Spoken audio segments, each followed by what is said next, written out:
Hello, Aquarius. My name is Nikki, and I'm here to read some AstroCharms for the month of August.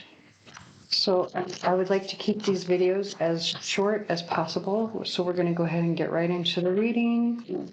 I'm going to pull some cards to give us the general energy for the month, and then we'll pull the charms to get some details, since we're going to read the charms the way that we would a transit chart. All right. So let's cut the deck and we'll go ahead and get started.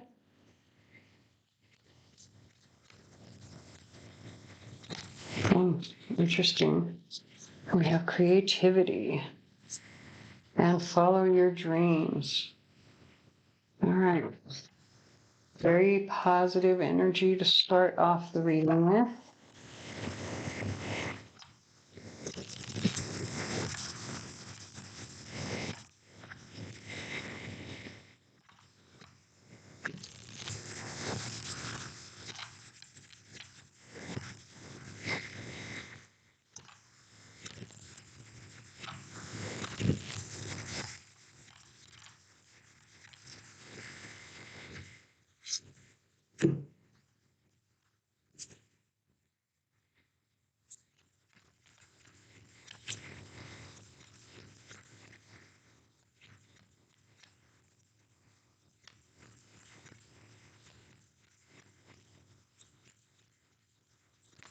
Oh, that's way too many cards. Sorry. We're going to put those back and start again. I only want one.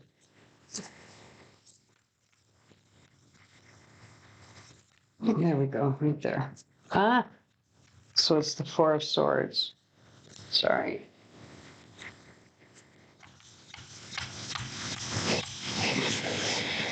Ooh, with the Knight of Wands. Interesting. Okay, so I gotta be honest. I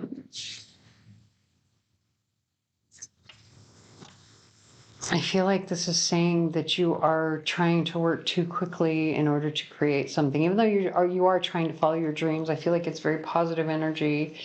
With the Four of Swords, I always read the Four of Swords as, it's time to take a break. You need to sit down before you fall down. And so if you have that coming out underneath creativity, right? And then you have another card which talks about, really fast movement, like in and out, really quick. There's a reason that this particular card is considered the person, like if you because it's a court card, it would describe a person. The person that being described by this card would be described as unreliable, and it's because they are always in and out very quickly. They don't stay in any situation long enough to gain a whole lot of benefit from it, if I can get the card to focus. And so it's kind of the fuckboy energy of the tarot. And so, to have like very quick moving, energy that kind of feels a little bit unreliable attached to energy that seems very positive, where it's saying like, at first I was thinking it was saying like, oh, get creative, follow your dreams, keep going. But then you've got this that's going, oh, wait, sit down before you fall down. You're trying to do too much and you're not spending enough time on each project to make sure that it is good or that it is complete, I think, before you try to move on to the next thing, because that's the energy here. So we're going to go ahead and get some charms to see what is the deep flow. And yeah. There's a lot that came out there. Man, okay, so you could have a lot of chaotic energy going on. I'm just going to say that right from the start, because a lot of these are upside down. So rather than read them all upside down, I am going to say that just kind of confirms what we have over here. We already know it's chaos. We already know that you're trying to do too much. Also, I do have to say you've got this no matter where charm and the ox rune in the reverse. So you are making too many promises to people that are weak promises that you're not able to keep. And because of that, it's a problem. It really is a problem. And then look, you've got over here in the second house, you've got the letter S somehow attached to your money, whether that's a person, place, or thing that's attached to your money, but you've got the umbrella. It's upside down. An umbrella cannot protect you if it's upside down. It doesn't do anything to stop the rain from soaking you. Now you've got the star here as well, right? So I feel like what this is saying, again, this is more like, I have to be really honest, because the star is here in the house of value, like you may value stardom or attention or something, or the accolades that you get from some of this, like especially if you are a creative person, right? And you are a creative person who's trying to follow their dreams, like you're really enjoying all of the attention that you get from that creativity, but you're not, but it's not long term with the umbrella upside down, like because you're not, it's not reliable. You're making weak promises. That's the no matter where charm always feels like a promise, especially when it falls out over the symbol for air. That's communication. So this is an oath that you are giving to people, but when the rune, the ox rune is in the reverse, it's saying there's no strength behind it. So you're not following through on something when it comes to your creativity. In the house of communication, you've got the medicine dropper and medicine in the reverse. You've got the horseshoe straddling the third house and fourth house, and it's in reverse. When it's in the upright, it says good luck. When it's in the reverse, it's not such good luck, right? So you're like, okay, so there's like no, like, it's, and here you've got the lizard in the upright in the fourth house, but you've got the scarecrow in the reverse, right? So the scarecrow is like energy of, you know, trying to like warn someone or something away. But if it's in the reverse, like if the warning isn't doing any good, right? There's nobody heeding the warning. And so that's falling over your fourth house with the lizard there. And also you have Taurus sitting on your fourth house as well. So it could be a warning coming from a Taurus about, you know, this creativity and this like dropping the ball a little bit in terms of following through on these promises with the creativity, where you're not heeding the warning and you're not taking the advice. And because you're not taking the advice would be this medicine dropper, right? Because you know, medicine can be a little bit bitter. Nobody wants to take medicine, especially if it's advice you don't want to hear, right?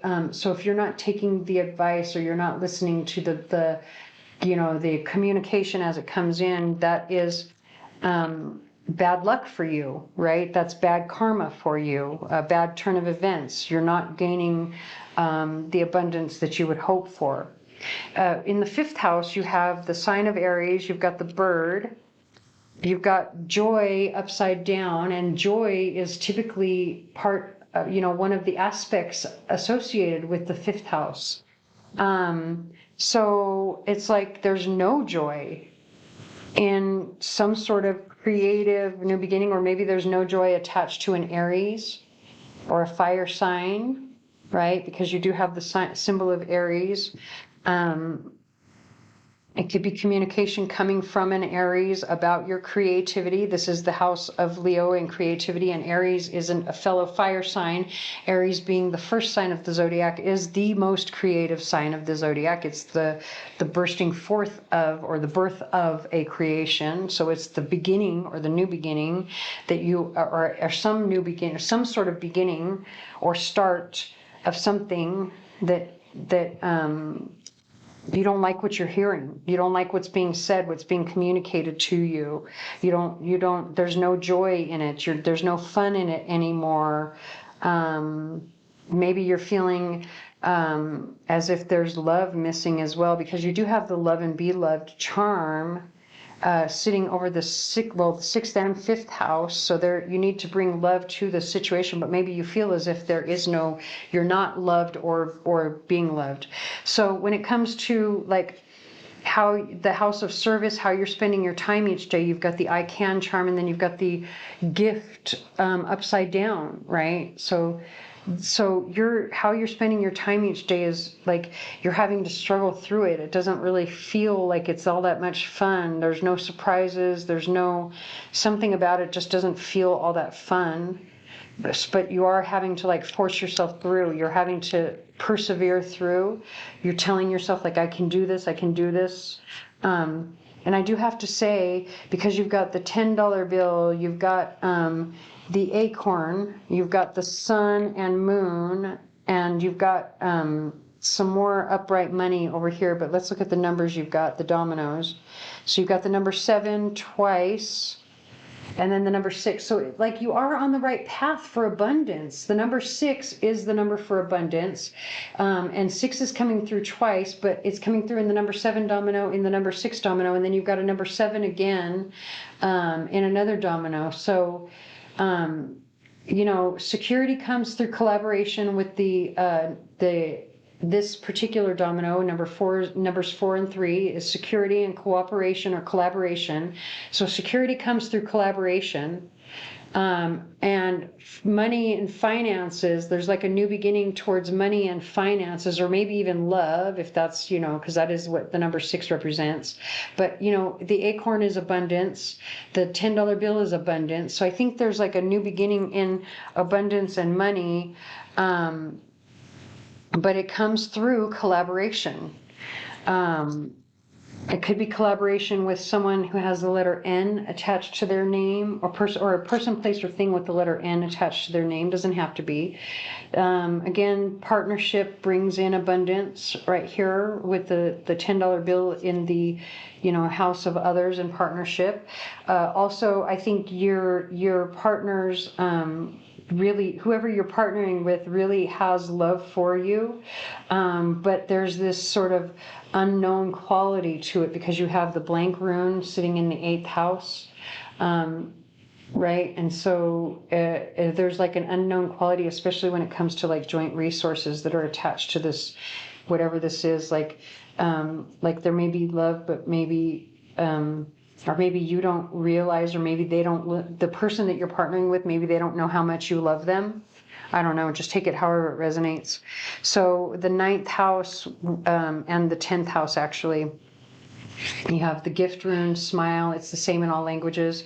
And then the dog, but the smile and the dog are both in the reverse. So I feel like you kind of instinctively or intuitively know that there's a friend who is maybe no longer a friend.